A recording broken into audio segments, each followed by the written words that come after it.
All right, what's going on, everybody? Hippie here. So clearly, um, you can tell I've been in it over here. So I am deciding to pivot just a little bit. We're going to talk about Sparrows today um, instead of Southern Specialties. Let me get to my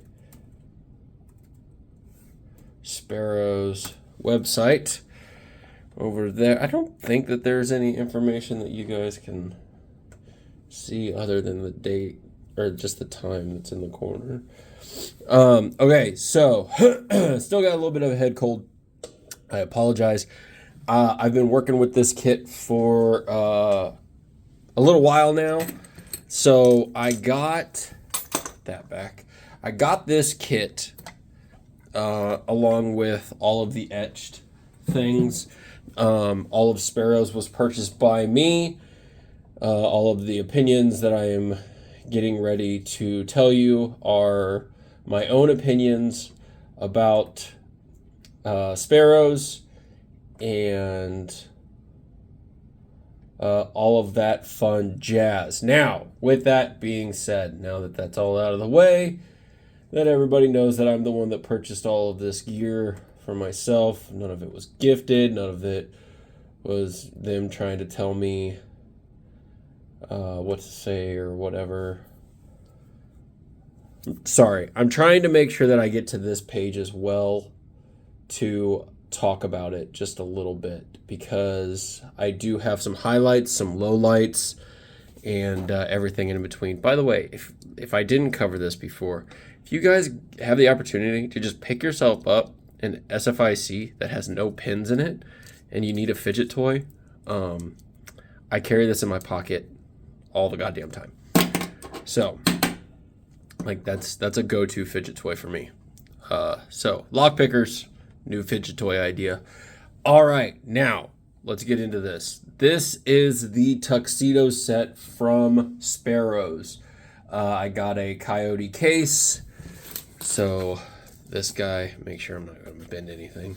This guy right here, it's not too bad. It's got a little bit of a hard backing to it. It does have Velcro on the front. Honestly, Velcro magnet, it doesn't really matter to me. As long as it does the job, which is hold in my crap, I don't really care. So let's see if this has a lot of pictures. I'm trying to find any details about the things that are in it. Okay, so it has Best Buster Snake Rake 0.025, so that's this guy right here. It says it's a Best Buster. I mean, do I dare? Let's just go ahead and chuck it in there, I guess. I'm willing to bet that this is not going to actually be successful on the first go. I don't use a snake rake very often.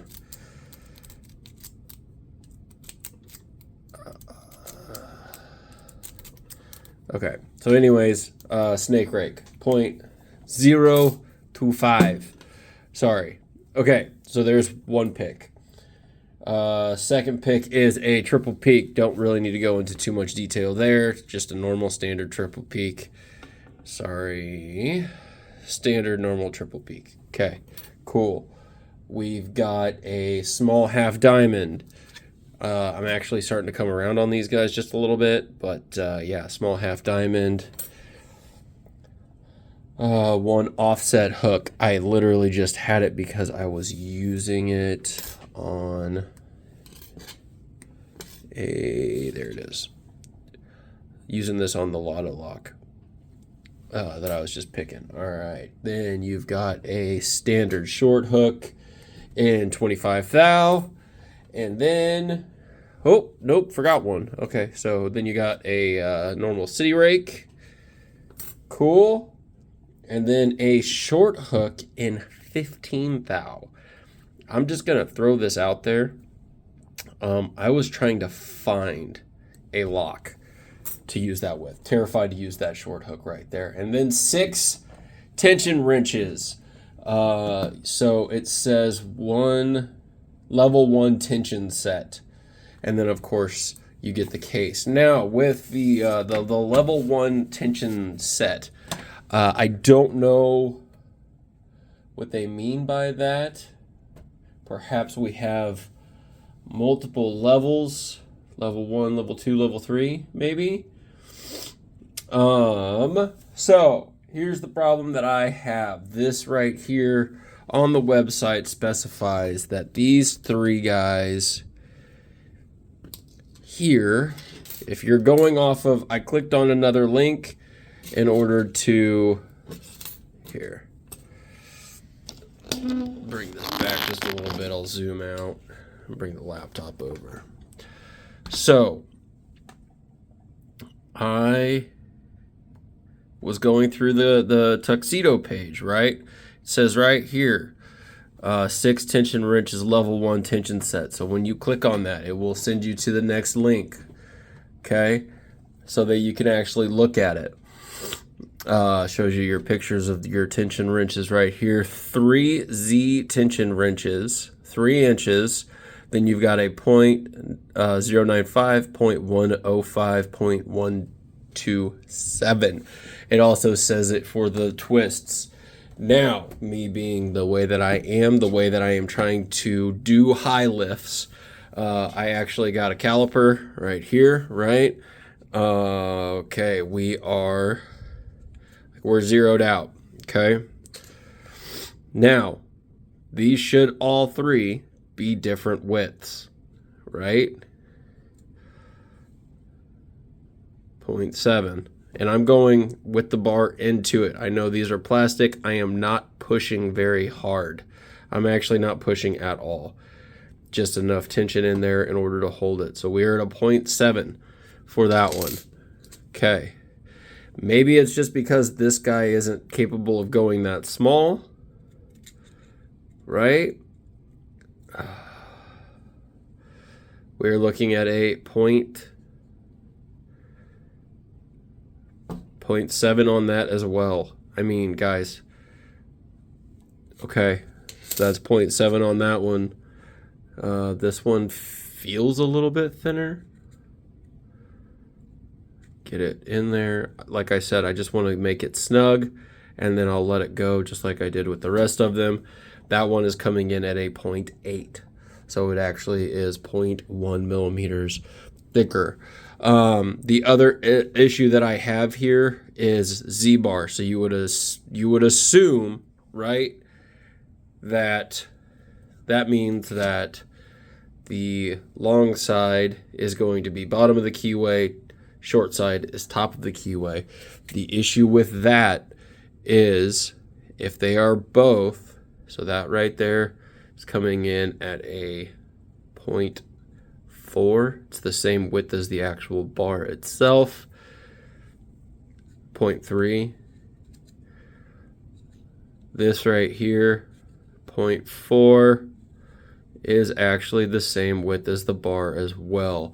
Usually, whenever you go top of keyway on a Z-bar, you see some sort of taper. Like this is Covert Instruments right here, right?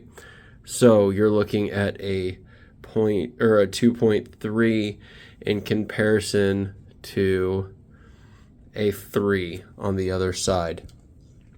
What size was that? That was 40 thou.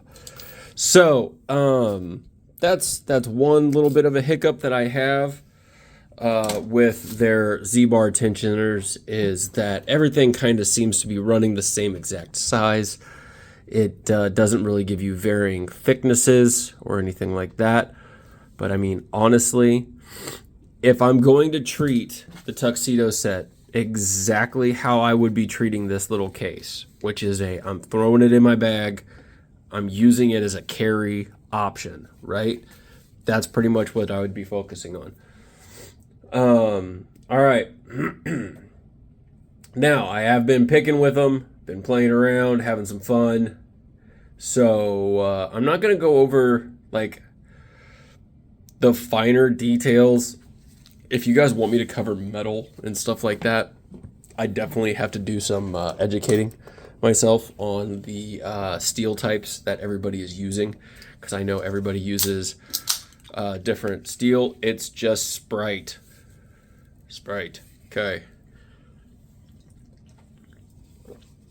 Anyways, let me get back into these, okay? So, these, I absolutely can see uses on every single one of these, okay? City rake, I popped this guy, short hook, and the offset I used on my Packlock 90. Master lock, I think I just used the short hook. The thin one, I tried to use on a Lotto lock and on another lock. Can't remember which one. Had a little bit of a tighter keyway in it. Scared me to death. I felt as though I was putting a little bit too much tension on everything, and thought that I was going to bend this, practically brand new set to me. I've used Sparrows before, but like I said, this is a newer kit. Not trying to completely blow it to shambles yet. So, all in all, guys, this actually isn't a bad set. It really isn't. Now, get into the pricing just a little bit. Oh, here, the case does have some flaws to it. They didn't come out, but they do really move around, especially when you're trying to carry all 6 tensioners in there. All right, this right here, the tuxedo set, will cost you $32 for this kit, but the Genesis might actually be the best go-to beginners. Okay. Another little downside to Sparrows in comparison to multi-pick, Covert Instruments, Southern Specialties over here. I haven't decided if I'm actually going to talk about Southern or not. I may. Jimmy Longs, I've got a couple of those. But anyways, the big difference between these guys right here and Covert Instruments and Southern Specialties and multi-pick. Here we go.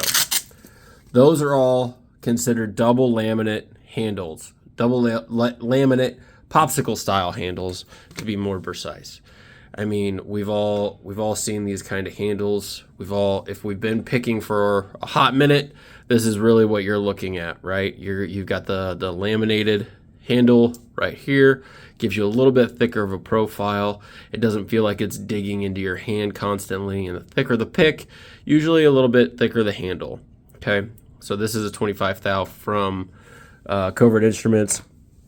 So it's got a little bit more thickness in the handle. Now with Sparrows, it is a popsicle style handle, but it is not double laminate. You have a single piece of steel that is the pick and the handle.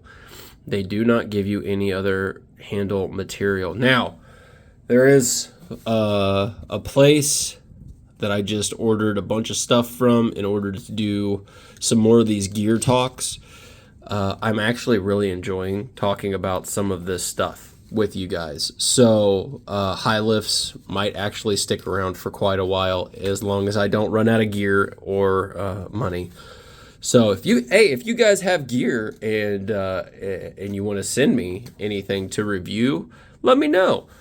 Anyways, that's really the only big takeaway that I have for these is, one, if it's going to be a Z-bar, you should really have a difference for top of keyway and bottom of keyway. 2, I really like the double laminate handles, but honestly, this is not a bad kit.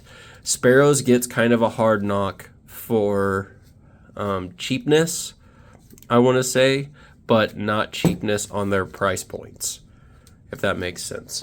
But for $32, that is not a bad set. You are getting 1, 2, 3, 4, 5, 6, 7 picks, 3 tension profiles. So, I mean, like I said, that's not bad. Sorry, still got this head cold. It's still kicking my ass just a little bit. Now, Here are some of the other fun things that Sparrows has to offer.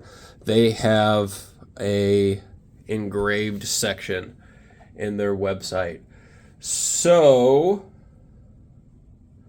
let me get to, I believe they're going to be in advanced sets. I have to relearn part of this website. Oh no, that's the Monstrum Vortex. Okay, so these are the pick sets. All right, so back here on the wall, see her little shushing face right there? Move these out of the way. All right, so that right there is the Reflection Lockpick set. Ask me how many times I've used them. Never. I put magnets up right there, put it into a kind of the focal point, center point of my decorations back here, and it has not moved since. That goes for $13 right now on their website. Moving along, they got a bunch of different fun sets. One of the advanced ones that I want to get is the EOD set. It seems like a pretty cool set. Fun little thing. All right, so we are in the engraved section on the website. Here we go. All right. Let me grab these guys. I already showed you guys the Reflection. Just right there in the middle. All right, so we got the Warlock. Set these guys up in order. Warlock, Medusa, it's probably going to go Octo, and then Monkey Paw and Scarab will probably be at the very end. So this is the Warlock right here. This is what it's going to look like up close and personal, guys. I've used this a handful of times. I've gone both this way and inverted. To be honest with you, this smooth curve right here just does not help out a ton when it comes to raking. Just doesn't. Moving along. Oh, that goes for $4.95. I think the single picks that are like this are all $4.95. So this is the Medusa right here. Love this pick. This is actually, I want to say that this was the pick that I used in order to get my first lotto pick. So you go inverted, you got a little bit of a bump rake, whatever you want to call that, twin peak rake, whatever. Very similar to kind of like a bat wing profile. But if you flip it over, you've got that single lifting capability. So that's actually pretty nice. Once again, that is also $4.95. Just going to move on down. Hey, I actually wasn't too far off. Oh, I am missing one. Damn. Okay. I had these backwards anyways. Monkey Paw. Got a fun little notch right there on the end of it. This guy is amazing when it comes to wafers. It catches on the edge of that wafer really nice. Not terrible on the etching. So anyways, Octo Rake. You can tell the etching is a lot different on this one than it is on the other ones. I don't know why that is, but it's definitely not as dark as the other ones. It's $4.95. I don't have the Sandman. That's kind of a bummer. And then last but not least is the Scarab picks. Not gonna lie, this is probably gonna go along the lines of the Reflection picks, and not gonna use them a whole hell of a lot. Here it is. This is the Scarab, and these are the profiles that go along. I may try them, once or twice, something like that. In my wife's words, this is just obnoxious. I think it's really also probably just because of the size of the handle. At some point in time, you start kind of getting into the artsy side of things. I definitely think that the Scarab is one of those, just Sparrows being a little artsy. Not mad about that. For $9.50, you can get some mass-produced lock-picking art. That's the best way that I can put it. And it comes in this nice little carrying case. So did the Reflection one. Reflection came in a 3-piece carrier. I've got it somewhere. But I don't know where. Anyways, guys, personal opinion, would I buy again? Yes, I would. Honestly, I probably would have bought this earlier on in my lock-picking adventures, so that I could have done more work with them. To be honest, with it being a single piece of steel, like how they are, you probably, going into the 3rd year or so, you're probably going to have to get replacement picks for certain ones that are inside this kit. But that's all right. I mean, that means that they were well used, well worn out. Okay. So I know that we were supposed to do Southern Specialties this Friday, but I got really excited about Sparrows, and since I was just using them, I wanted to make sure that I talked about it while everything was fresh in my head, and that I didn't have to go back and, I don't know, refamiliarize myself with what I was using, what tools I was using. So probably from here until the next video, I will be using Southern Specialties only. If you guys know me at all, I actually use Southern Specialties quite a bit. Since I've started this, I've kind of gone away from using a single pick company. I want to stay as impartial as possible, because let's be realistic, the more we can just talk about the gear and whether or not we would actually use it and pass it to the next person, I feel like that's more important. Like, I'm not trying to pimp product. I'm not trying to tell you guys to go out and buy specific brands. I don't want to do any of that. I just want to talk about the gear. I want to talk about how fun it is to pick locks. How some of the gear is actually just fun to try to collect it. Like, that's just fun to collect. And stuff like that. If you guys can't tell, I'm getting kind of close to the collecting part of my lock sport journey. Yes, I'm still picking locks. I picked these guys with my Sparrows set, but I'm just having fun with going through and talking about the gear now. So next up is Southern Specialties right over there. I will get a couple of kits put together in order to show you guys what they look like online and so on. I also have a big order coming in from 44 Delta Eastlands in order to showcase some of the gear, the 3D printed gear that he has to offer that goes along with a lot of the stuff that you see on the desk. So anyways, guys, hope you enjoyed this week's high lifts, and that you guys will want to come back next week and see what we're talking about then. All right, guys, until next Friday, happy picking. Catch you guys later. Bye.